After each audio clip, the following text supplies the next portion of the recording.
দাপটের সঙ্গে দিন শুরু করলেও শেষবেলা তার ধরে রাখতে পারেনি জিম্বাবুয়ে।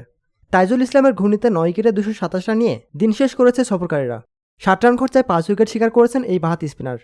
চট্টগ্রামে টস জিতে আগে ব্যাটিংয়ের সিদ্ধান্ত নেয় জিম্বাবুয়ে। দলটির 2 ওপেনার ব্রায়ান বেনেট এবং বেন কারেনের ব্যাটে সমান 21 রান আসে। তবে 3 এবং 4 নেমে 50-র দেখা পান নিক ওয়ালস ও শন উইলিয়ামস। এর মধ্যে উইলিয়ামসকে সাকিবের ক্যাচ বানিয়ে সাজঘরের পথ দেখান স্পিনার নাইম হাসান। 54 রানে রিটায়ার্ড হার্ট হয়ে মাঠ ছাড়েন ওয়েলস। পরে আবার ব্যাটিংয়ে ফিরলেও নিজের খাতা খোলার আগেই সাজঘরে ফেরেন এই ব্যাটার। দলটির পরের 7 ব্যাটারের মধ্যে 2 অঙ্ক ছুঁতে পেরেছেন কেবল 2 জন ব্যাটার। এর মধ্যে 18 রান এসেছে সিগারের ব্যাটে।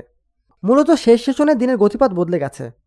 2 উইকেটে 161 রান নিয়ে এই সেশন শুরু করা জিম্বাবুয়ে চা বিরতির পর 66 রান যোগ করতেই খুইয়েছে 7 উইকেট।